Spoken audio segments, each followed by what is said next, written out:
सतनाम श्री वाहिगुरु साहिब जियो।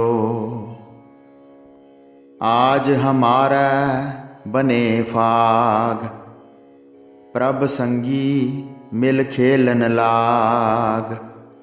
होली कीनी संत सेव, रंग लागा अत लाल देव।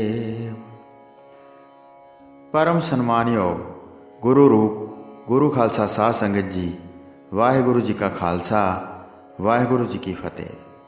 चल रहे लड़ीवार प्रसंग धन धन श्री गुरु गोबिंद सिंह साहिब जी महाराज जी के अध्याय दूसरे विच अज आपां होली के उत्साह का प्रसंग सरवण करांगे।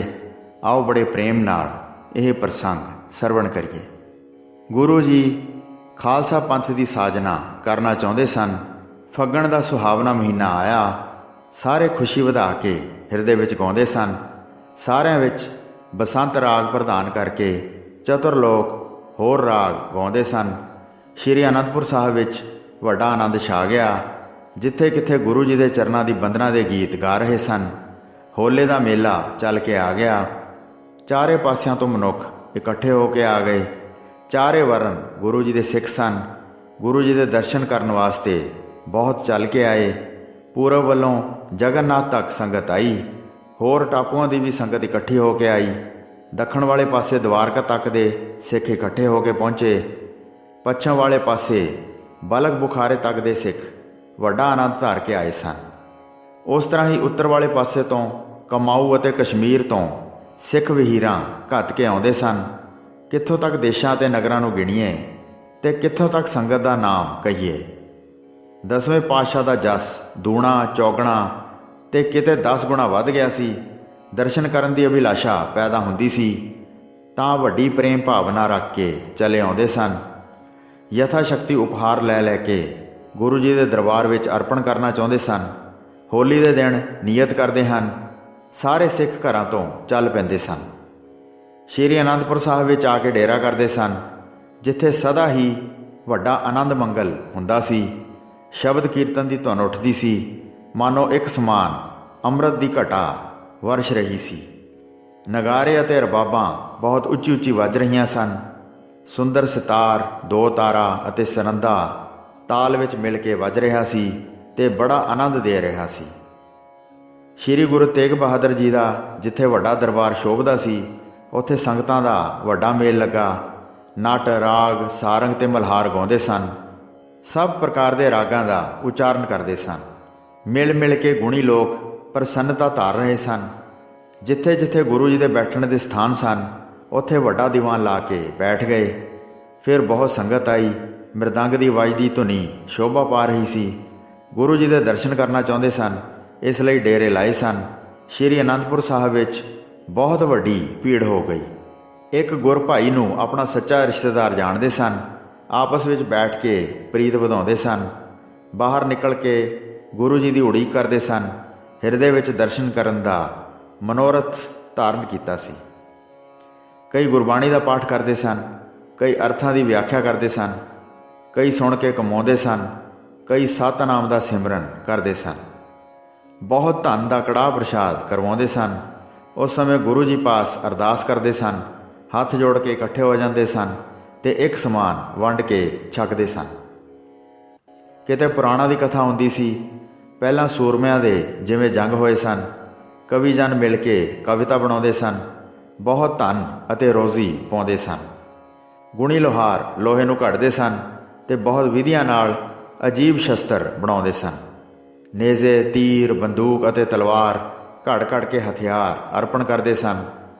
जगत विच जिन्ने भी कई प्रकार के गुणी लोग हैं, वह अपनी अपनी महान विद्या करते सन। गुरु जी नूं हथियार अर्पण करके प्रसन्न करते सन ते मन भाउंदा बहुत धन प्राप्त करते सन। सारिਆਂ ने मिल के फग्गण का महीना बतीत किया ते होली खेड के वड्डा आनंद प्राप्त किया। लाख तो बनिया लाल अलता ते लाल गुलाल अते लाल पीला रंग लैके एक दूसरे नूं खुशी खुशी मिलते सन ते रंग नूं एक दूसरे के उपर पाउंदे सन।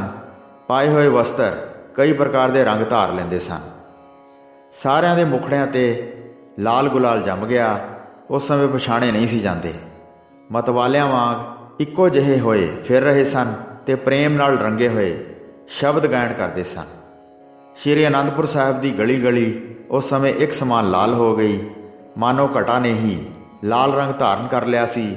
ਬਹੁਤ ਗੁਲਾਲ ਇਸ ਤਰ੍ਹਾਂ ਉੱਡ ਰਿਹਾ ਸੀ। ਫੜ ਫੜ ਕੇ ਪਿਚਕਾਰੀਆਂ ਮਾਰਦੇ ਸਨ। ਕਈ ਪ੍ਰਕਾਰ ਦੇ ਰੰਗਾਂ ਨੇ ਸ਼ੋਭਾ ਧਾਰਨ ਕੀਤੀ ਸੀ। ਕਈ ਸਾਹਮਣੇ ਹੋ ਕੇ ਮੁਖ 'ਤੇ ਰੰਗ ਪਾਉਂਦੇ ਸਨ, ਕਈ ਬਿਨਾਂ ਓਟ ਮੁਖ 'ਤੇ ਝੱਲ ਲੈਂਦੇ ਸਨ। ਇਸ ਪ੍ਰਕਾਰ ਸਿੱਖ ਸੰਗਤ ਬਾਹਰ ਹੋ ਕੇ ਮਿਲ ਮਿਲ ਕੇ ਸਭ ਦੇ ਸਾਹਮਣੇ ਹੋਲੀ ਖੇਡਦੇ ਸਨ। ਦਰਸ਼ਨ ਦੇਣ ਵਾਸਤੇ ਪੂਰੇ ਗੁਰੂ ਜੀ ਆਪਣੇ ਮੁਖ ਤੋਂ ਸੁੰਦਰ ਬਚਨ ਬੋਲੇ। ਜਿੱਥੇ ਬਹੁਤ ਉੱਚਾ ਦਮਦਮਾ ਬਣਿਆ ਹੈ ਉੱਥੇ ਦਰੀਆਂ ਗਲੀਚੇ ਵਿਛਾ ਕੇ ਅਦਭੁਤ ਫਰਸ਼ ਤਿਆਰ ਕਰੋ। ਹੋਰ ਸਭ ਦੀ ਤਿਆਰੀ ਕਰੋ ਤੇ ਅਨੇਕ ਵਿਧੀਆਂ ਨਾਲ ਰੰਗ ਕੱਢ ਲਵੋ।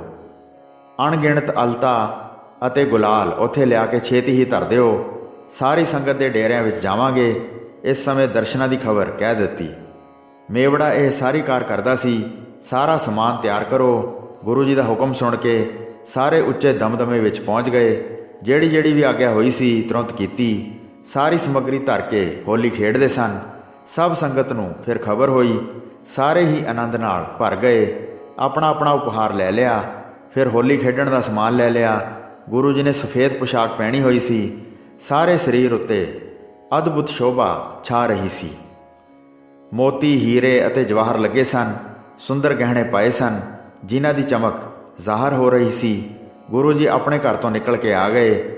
ਅੱਗੇ ਅੱਗੇ ਭੱਟ ਅਤੇ ਨਕੀਬ ਬੋਲਦੇ ਆਉਂਦੇ ਸਨ। ਸਿਰ ਉੱਤੇ ਚੌਰ ਫਿਰਦਾ ਬੜੀ ਸ਼ੋਭਾ ਪਾ ਰਿਹਾ ਸੀ। ਗੁਰੂ ਜੀ ਦੀ ਪ੍ਰਭਤਾ ਵੇਖ ਕੇ ਕੌਣ ਲੁਭਾਏਵਾਨ ਨਹੀਂ ਸੀ ਹੋ ਰਿਹਾ। ਹੌਲੀ ਹੌਲੀ ਉੱਥੇ ਚੱਲ ਕੇ ਆ ਗਏ ਜਿੱਥੇ ਉੱਚਾ ਦਮਦਮਾ ਸ਼ੋਭ ਰਿਹਾ ਸੀ। ਗੁਰੂ ਜੀ ਪੌੜੀਆਂ ਰਾਹੀਂ ਉੱਪਰ ਚੜ੍ਹ ਗਏ। ਉਸ ਸਮੇਂ ਪਿੱਛੇ ਪਿੱਛੇ ਸਿੱਖ ਜਾ ਰਹੇ ਸਨ। ਸੁੰਦਰ ਸੋਨੇ ਦਾ ਸਿੰਘਾਸਣ ਡਾਹਿਆ ਸੀ। ਪੂਰਨ ਗੁਰੂ ਜੀ ਉਸ ਦੇ ਉੱਪਰ ਬੈਠ ਗਏ। ਚੌਰਬਰਦਾਰ ਪਿੱਛੇ ਹੋ ਕੇ ਖੜਾ ਹੋ ਗਿਆ। ਬਾਰ-ਬਾਰ ਚੌਰ ਨੂੰ ਫੇਰ ਰਿਹਾ ਸੀ। ਸਿੱਖ ਮਸੰਦ ਗੁਰੂ ਜੀ ਦੇ ਪਾਸ ਆ ਗਏ। ਚਾਰੇ ਪਾਸੇ ਸਿੱਖ ਬੈਠ ਗਏ ਤੇ ਗੁਰੂ ਜੀ ਵਿਚਕਾਰ ਬੈਠੇ ਸ਼ੋਭ ਰਹੇ ਸਨ। ਬਹੁਤ ਸੰਗਤ ਫਿਰ ਆਉਣ ਲੱਗੀ। ਗੁਰੂ ਜੀ ਨੂੰ ਦਰਸ਼ਨ ਦਿੰਦੇ ਵੇਖ ਕੇ ਪ੍ਰੇਮ ਨਾਲ ਭਰ ਗਈ। ਅਨੇਕਾਂ ਉਪਹਾਰ ਅਰਪਣ ਕਰਨ ਲੱਗੇ। ਹੱਥ ਜੋੜ ਕੇ ਬਾਰ-ਬਾਰ ਬੰਦਨਾ ਕਰਦੇ ਸਨ। ਫਿਰ ਗੁਰੂ ਜੀ ਉੱਤੇ ਗੁਲਾਲ ਦਾ ਛਿੜਕਾਅ ਕਰਦੇ ਸਨ। ਬਹੁਤ ਸੁਗੰਧੀ ਵਾਲਾ ਅਲਤਾ ਪਾਉਂਦੇ ਸਨ।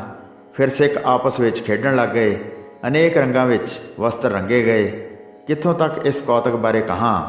ਸਾਰਿਆਂ ਦੇ ਹਿਰਦੇ ਬੜੇ ਆਨੰਦ ਨਾਲ ਭਰੇ ਹੋਏ ਸਨ। ਆਪਣੇ ਹਿਰਦੇ ਦੀਆਂ ਕਾਮਨਾਵਾਂ ਪੂਰੀਆਂ ਕਰਦੇ ਸਨ ਜੋ ਵੀ ਗੁਰੂ ਜੀ ਦੇ ਪਾਸੋਂ ਚਾਹੁੰਦੇ ਸਨ। ਗੁਰੂ ਜੀ ਦੇ ਚੰਦ ਮੁਖੜੇ ਦੇ ਦਰਸ਼ਨ ਕਰਦੇ ਸਨ। ਸਾਰੇ ਚਕੋਰਾਂ ਵਾਂਗ ਵੇਖ ਵੇਖ ਕੇ ਤ੍ਰਿਪਤ ਨਹੀਂ ਸੀ ਹੁੰਦੇ। ਗੁਰੂ ਜੀ ਦੀ ਸੁੰਦਰਤਾ ਹੀ ਮਨ ਨੂੰ ਮੋਹਿਤ ਕਰ ਰਹੀ ਸੀ। ਕੌਣ ਐਸਾ ਮੰਦਭਾਗਾ ਸੀ ਜਿਹੜਾ ਮੋਹਿਤ ਨਾ ਹੋਇਆ ਹੋਵੇ। ਬੜਾ ਉਤਸਵ ਕਰਕੇ ਹੋਲੀ ਖੇਡਦੇ ਸਨ। ਵੇਖ ਕੇ ਸਿੱਖਾਂ ਵਿੱਚ ਪ੍ਰੇਮ ਵਧਦਾ ਸੀ। ਚੰਗੀ ਰੀਤੀ ਨਾਲ ਗੁਰੂ ਜੀ ਨੇ ਦਰਸ਼ਨ ਦਿੱਤੇ।